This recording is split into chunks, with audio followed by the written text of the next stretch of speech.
Hola, bienvenidos a este análisis de rentabilidad.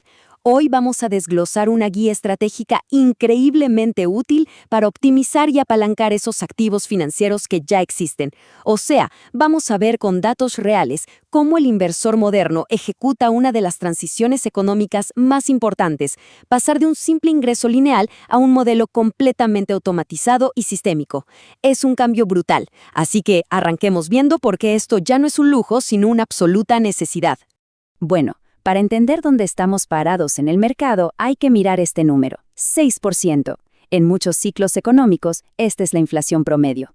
¿Y qué significa esto en la práctica? Que si el capital se queda ahí, estático, en una cuenta de ahorros tradicional que con suerte da un 2%, la inflación literalmente se va comiendo su poder adquisitivo. Es matemática pura. Frente a ese 6%, cada año que el dinero no trabaja, el patrimonio neto se encoge en silencio. Definitivamente no es el escenario ideal. Entonces, la gran respuesta técnica a esa contracción del patrimonio es el famoso concepto de apalancamiento. Pero vamos a definirlo bien, de forma estrictamente profesional y alejándonos de toda esa retórica motivacional. El apalancamiento es básicamente usar de forma estratégica sistemas digitales, propiedad intelectual o capital financiero para desconectar la generación de ingresos de las horas de trabajo directo. Así de simple. Es una herramienta clave de optimización de recursos y una necesidad imperativa para proteger el patrimonio hoy en día.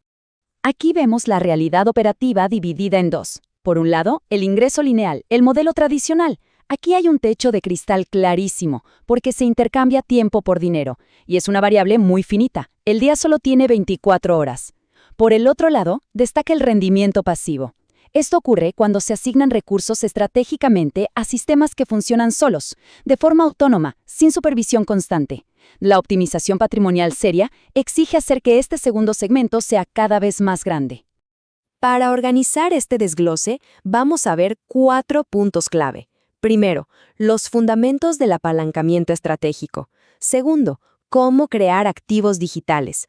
Tercero, la optimización de los activos financieros y cerramos con un análisis de rentabilidad comparativo muy revelador. Vamos a ello. Empecemos con el módulo 1, los fundamentos del apalancamiento estratégico. Aquí es donde se preparan las bases para armar un perfil asimétrico de riesgo y rendimiento verdaderamente sólido. Y todo este fundamento se resume perfectamente en una premisa que resuena muchísimo en la literatura financiera actual. El dinero crece cuando deja de depender de las horas laboradas. Es así de contundente. La riqueza sistémica y real no viene de trabajar hasta el cansancio físico, sino de construir o adquirir infraestructuras que operen de manera perpetua e independiente de nuestro esfuerzo directo. Pasamos al segundo punto, la creación de activos digitales. A veces se comete el error de pensar que esto es solo para principiantes, pero, en realidad, es una clase de activo de altísimo rendimiento que exige un profundo conocimiento, tiempo y muchísima experiencia técnica. Si miramos esta matriz digital, salta a la vista una simetría increíble. Ya sea contenido optimizado, PDFs, arbitraje o plantillas de software, todos comparten algo fascinante. La barrera de entrada financiera es cero capital inicial. Sin embargo, su perfil de escalabilidad es exponencial o de plano infinito. En este ecosistema digital, el código y los medios logran que el costo de crear la primera unidad sea altísimo en esfuerzo, pero el costo de entregar la unidad número 1.000.000 es absolutamente cero. Claro, para materializar esa escalabilidad infinita hace falta infraestructura, y ahí entran estas plataformas. Hoy en día funcionan estrictamente como canales de distribución mundial y pasarelas de pago. No son simples aplicaciones, son redes automatizadas que capturan atención a nivel global, procesan transacciones al instante en cualquier país y eliminan toda la fricción operativa sin que ningún humano tenga que intervenir para cerrar la venta. En resumen, la economía de estos activos es una locura. Como la liquidez financiera requerida es inexistente, el éxito depende enteramente de inyectar una cantidad inmensa de tiempo, enfoque y trabajo duro al principio. Pero ese esfuerzo concentrado se vuelve permanente, automatizando los rendimientos futuros. Y aquí viene la magia matemática. Como la inversión de dinero inicial es cero, el retorno sobre la inversión resulta ser, estrictamente hablando, infinito. Lo que nos lleva a la tercera fase, la optimización de activos financieros. Aquí las reglas del juego y la ecuación se invierten. El objetivo ahora es usar la liquidez que ya se acumuló para comprar rentabilidad y básicamente recomprar el tiempo operativo a través del maravilloso interés compuesto. Al ver la matriz del capital financiero tradicional, todo su propósito queda expuesto. Si analizamos vehículos como fondos indexados, fraccionamiento inmobiliario o finanzas descentralizadas, vemos que la barrera de capital requerida varía desde baja hasta muy alta, pero el perfil de rendimiento está diseñado siempre para ser pasivo o increíblemente predecible. La meta en este entorno es ser el dueño exclusivo de la ganancia, pero delegar por completo todo el peso administrativo y operativo. Para ilustrar el poder estabilizador de estos modelos, hay que grabarse esta métrica, el 10%. Históricamente, ese ha sido el rendimiento anual promedio de grandes índices bursátiles como el S&P 500. A través de la lente de la matemática, esto demuestra la fuerza brutal que tienen los mercados estructurados a largo plazo. Es el mecanismo más comprobado para que los portafolios preserven valor y le ganen constantemente a esa inflación sistémica a lo largo de las décadas.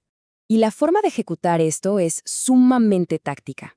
Hablamos de comprar índices enteros, proveer liquidez en redes tecnológicas ganando interés mensual o adquirir licencias y negocios digitales que ya tienen un historial comprobado y operan solos. El sector bancario lleva siglos usando estos modelos de acumulación.